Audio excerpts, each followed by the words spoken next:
सभी प्यारे प्यारे बच्चों एवं भाई बहनों को हमारा प्यार भरा नमस्कार और बुद्ध पूर्णिमा की बहुत बहुत हार्दिक शुभकामनाएं। बुद्ध पूर्णिमा बौद्ध धर्म में आस्था रखने वालों का बहुत बड़ा त्यौहार है। यह वैशाख माह की पूर्णिमा को यानी कि आज ही मनाया जाता है। बुद्ध पूर्णिमा के दिन ही गौतम बुद्ध का जन्म हुआ था। इसी दिन उन्हें ज्ञान की भी प्राप्ति हुई थी और इसी दिन उनका महानिर्वाण भी हुआ था। तो आज मैं गौतम बुद्ध जी के बारे में थोड़ा सा जानकारी आप लोग को दूंगी। गौतम बुद्ध जी ऐसा माना जाता है कि विष्णु जी के 9वें अवतार हैं। इनका बचपन का नाम सिद्धार्थ था।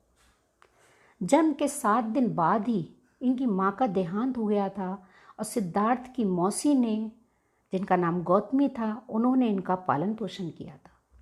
सिद्धार्थ ने गुरु विश्वामित्र के पास वेद और उपनिषद सीखे, राजकाज और युद्ध विद्या भी सीखी। कुश्ती, घुड़दौड़, तीर कमान सभी में वे आगे थे, लेकिन बचपन से ही उन्हें सबसे बहुत ज़्यादा प्रेम था। सिद्धार्थ से किसी का दुख नहीं देखा जाता था। यह बात इन उदाहरणों में से साफ स्पष्ट होती है कि घुड़दौड़ में जब घोड़े दौड़ते और उनके मुंह से झाग निकलने लगता, तब सिद्धार्थ उन्हें थका जानकर वहीं रोक देते थे और जीती हुई बाजी हार जाते थे। खेल में भी सिद्धार्थ को खुद हार जाना पसंद था, क्योंकि किसी को हराना और किसी का दुख उनसे देखा नहीं जाता है। पिता के अनेकों प्रयास के बाद भी 21 वर्ष की आयु में उनकी अपने राज्य कपिलवस्तु की गलियों में उनकी दृष्टि 4 दृश्यों पर पड़ी। ये दृश्य थे: एक वृद्ध विकलांग व्यक्ति, एक रोगी, एक पार्थिव शरीर और एक साधु। इन 4 दृश्यों को देखकर सिद्धार्थ समझ गए कि सबका जन्म होता है, सबको बुढ़ापा आता है, सबको बीमारी होती है और एक दिन सब मृत्यु को प्राप्त होते हैं। अपना धनवान जीवन अपनी पत्नी, पुत्र और राजपाट का त्याग करके साधु का जीवन बिताने लगे।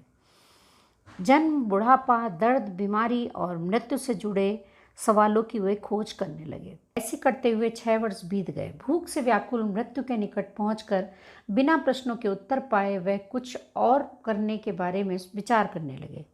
एक गांव में भोजन की तलाश में निकल गए, फिर वहां थोड़ा सा भोजन ग्रहण किया। इसके बाद वह कठोर तपस्या छोड़कर एक पीपल के पेड़, जो आज बोधि वृक्ष के नाम से जाना जाता है, प्रतिज्ञा करने बैठ गए कि मुझे इन प्रश्नों के उत्तर चाहिए, और सारी रात बैठे रहे। सुबह के समय उन्हें पूर्ण ज्ञान की प्राप्ति। बुद्ध का गोत्र गौतम था। बुद्ध का वास्तविक नाम मैंने आपको बताया है कि सिद्धार्थ था। बुद्ध जी को शाक्य मुनि के नाम से भी जाना जाता है। का मानना था कि अधिक लोगों को समझाना और मुश्किल होगा। मान्यता है कि बुद्ध को स्वयं ब्रह्मा जी ने अपने ज्ञान को लोगों तक पहुंचाने का आग्रह किया था, फिर वह इस पर सहमत हो गए थे। इस तरह उन्होंने अपना पहला धर्मोपदेश उत्तर प्रदेश के वाराणसी के पास सारनाथ में, बुद्ध के अनुसार मनुष्य के क्रोध से किसी और का नहीं बल्कि स्वयं मनुष्य को ही नुकसान उठाना पड़ता है। क्रोधित होने का मतलब होता है जलता हुआ कोयला हाथ में लेकर किसी दूसरे पर फेंकना, जो सबसे पहले स्वयं को जलाता है। इसलिए कभी भी क्रोध नहीं करना चाहिए। बुद्ध ने अपने उपदेशों में जो प्रमुख बात कही थी, उनमें से एक यह है कि मनुष्य को भूतकाल में नहीं उलझना चाहिए और वर्तमान को देखना चाहिए। भूत भविष्य के फेर से निकलकर वर्तमान में ही जीना चाहिए। यही मनुष्य का खुशियों का रास्ता है। बुद्ध जी कहते हैं कि संदेह या शक एक प्रकार की बीमारी होती है। इससे भयावह कुछ नहीं है।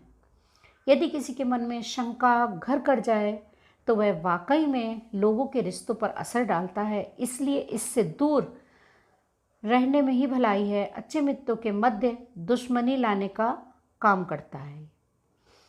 बुद्ध जी ने बताया कि मनुष्य जीवन में चाहे जितने युद्ध में विजय प्राप्त कर ले, पर विजय नहीं प्राप्त कर लेता है, तब तक सारी जीत व्यर्थ मानी जाती है। इसलिए 1000 लड़ाइयों में जीत हासिल करने से अच्छा है अपने ऊपर विजय हासिल करना। बुद्ध जी ने अपने उपदेश में यह भी कहा था कि मनुष्य को अपनी मंजिल या लक्ष्य की प्राप्ति हो या ना हो, लेकिन मंजिल के दौरान की जाने वाली यात्रा अच्छी होनी चाहिए। वह मनुष्य जीवन पर्यंत स्मरण करता है। बुद्ध के अनुसार बुराई को बुराई से कभी खत्म नहीं किया जा सकता, इसलिए बुराई को सीधे बुराई के समाप्त करने की जगह प्रेम से जीतना चाहिए, और प्रेम ही बुराई को समाप्त कर सकती है। और आशा है आपको बुद्ध का चरित्र थोड़ा सा मैंने बताया और उनके उपदेश बताए तो अच्छे लगे होंगे। अगर आपको मेरी जानकारी अच्छी लग रही है तो प्लीज़ हमारे चैनल को सब्सक्राइब ज़रूर करिएगा और लाइक भी करिएगा, और हो सके तो अच्छा लगा हो तो लोगों में शेयर करिएगा और कमेंट्स करिएगा। Thank you so much.